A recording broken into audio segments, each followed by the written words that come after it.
दिल्ली के जंतर मंतर पर Indian youth Congress का आज बहुत बड़ा प्रदर्शन होने जा रहा है। अदानी के खिलाफ जो है ये प्रोटेस्ट होने जा रहा है। जैसे कि पूरा का पूरा मामला सामने आया और 21,000 करोड़ का एक बड़ा आरोप जो है वो करप्शन करने का जो है वो लगाया गया। उसके बाद विपक्ष जो है लगातार मोदी सरकार पर हमलावर हो रहा है। इसी के क्रम में इंडियन यूथ कांग्रेस जो है आज दिल्ली के जंतर मंतर पर अपना ये बड़ा प्रदर्शन कर रहा है। हमारे साथ IYC के जो है नेशनल प्रेसिडेंट उदय भानु जी, उनसे बात करेंगे। सर, आज इतना बड़ा प्रोटेस्ट आप यहाँ कॉल कर रहे हैं, क्या कहेंगे सबसे? सबसे बड़ी बात, हमारे देश की छवि पूरी दुनिया में बिगड़ रही है।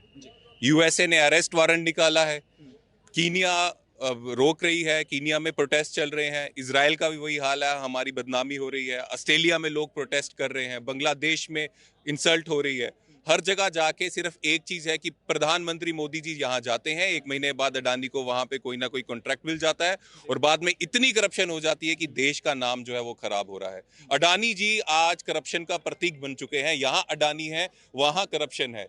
और ये हिंदुस्तान या सिर्फ कांग्रेस पार्टी या ऑपोजिशन पार्टीज नहीं कह रहे, पूरा देश, पूरी दुनिया बोल रही है।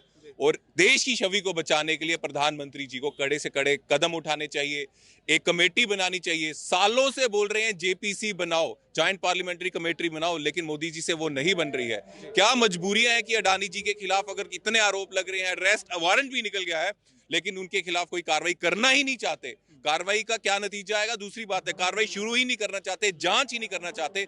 बहुत बड़ा प्रश्न चिन्ह है। मोदी जी को बोलना चाहते हैं पूरे देश में, पूरी दुनिया में हमारी हिंदुस्तान की छवि बचाने के लिए कार्रवाई शुरू करनी पड़ेगी। और अब जितनी शक्ति मोदी जी अडानी जी को बचाने में लगा रहे हैं, पूरे देश के युवा बेरोजगार घूम रहे हैं। 50 साल में सबसे ज्यादा बेरोजगारी अभी है। सारा ध्यान, थोड़ी कोशिश, थोड़ी मेहनत वहां कीजिए कि युवाओं को रोजगार कैसे दिया जाएगा। जो आप अगर प्रधानमंत्री बने हैं तो युवाओं का वोट लेकर बने हैं, अडानी के काले धन की मदद से तो बने होंगे, लेकिन युवाओं का भी बहुत बड़ा हाथ है। और युवाओं को गर्मदार करके, उनको इग्नोर कर कर आप सिर्फ और सिर्फ अडानी को बचा रहे हो और उसको काला धन दिलवा रहे हो, गलत तरह से कॉन्ट्रैक्ट दिलवा रहे हो। ऐसा चलेगा नहीं। हिंदुस्तान को बचाने के लिए अडानी के खिलाफ कार्रवाई होनी चाहिए। में आप दर्शा रहे हैं कि पहले प्रधानमंत्री नरेंद्र मोदी की विजिट होती है, उसके बाद कुछ महीनों के बाद या कुछ वक्त के बाद अडानी को देश में एक बड़ा प्रोजेक्ट मिल जाता है। बहुत बड़ा आरोप नहीं है ये बात के प्रधानमंत्री पर? ये अगर आप पोस्टर्स देखेंगे तो हर एक जगह विद प्रूफ है। अगर इजराइल गए तो 1 महीने बाद इजराइल में उनको कॉन्ट्रैक्ट मिल गया, कीनिया में गए थे, कीनिया में मिल गया, ऑस्ट्रेलिया में मिला, बांग्लादेश में मिला। हर जगह यहाँ जाते हैं, वहां पे इनको कॉन्ट्रैक्ट्स मिल जाते हैं। तो ये तो विद प्रूफ हम लगाए हैं, आप इसको पढ़ लीजिए। अगर इसमें कुछ भी गलती निकली, हम जिम्मेदारी लेने को तैयार हैं, लेकिन इसमें कोई गलती निकलेगी नहीं। भारतीय जनता पार्टी जो है ये भी आरोप लगा रही है कि जिन राज्यों में कांग्रेस की सरकार है वहां पर भी तो इस तरह के मामला शुरू हुए हैं, वहां पे भी प्रोजेक्ट। हमारे नेता राहुल जी ने कहा है पूरी दुनिया में भारत का नाम जो है खराब हो रहा है अडानी के कारण। कार्रवाई कीजिए, जो जो दोषी हैं जेल के अंदर होने चाहिए। कोई भी इतना प्यारा, इतना लल्ला नहीं है कि उसके पीछे देश की छवि बर्बाद हो। हमारे नेता राहुल जी का सीधे कहना है कार्रवाई की जाए, जेपीसी बना के जाए और ऐसा कार्रवाई हो कि जो भी दोषी हैं सबको जेल में डालें। डर किस बात का मोदी जी को?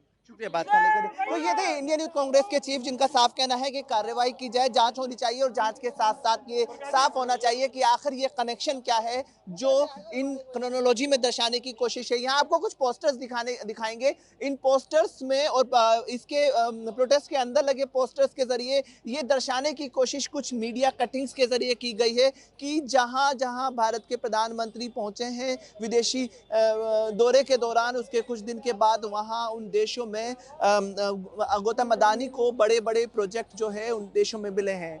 आपने जैसे देखा कि यूएस में हुई एफआईआर और यूएस में उसके बाद गिरफ्तारी के वारंट के बाद केनिया ने जिस तरह, केनिया की संसद में जिस तरह के जो प्रोजेक्ट को लेकर अडानी के तमाम प्रोजेक्ट को रोक दिया गया था, उसके बाद एक अफरा तफरी जरूर मच गई कि आखिर इतना बड़ा मामला या क्या वाकई इस आरोप में जो 21,000 करोड़ का करप्शन का लगाया गया इसमें दम है, और अगर इनमें दम है तो अपने आप में ये एक बड़ा सवाल उठाता है। इंडियन यूथ कांग्रेस के जरिए आज दिल्ली के जंतर मंतर पे एक बड़ा प्रोटेस्ट होने जा रहा है। इस प्रोटेस्ट के जरिए सड़क से लेके संसद तक ये क्लियर हो गया है कि इस पार्लियामेंट सेशन में पूरे के पूरे विपक्ष जो है अडानी मामले को लेकर सरकार पर हमलावर रहने वाला है। दिल्ली से कैमरा पर्सन बलवंत के साथ मैं सैयद अकरम रहमान।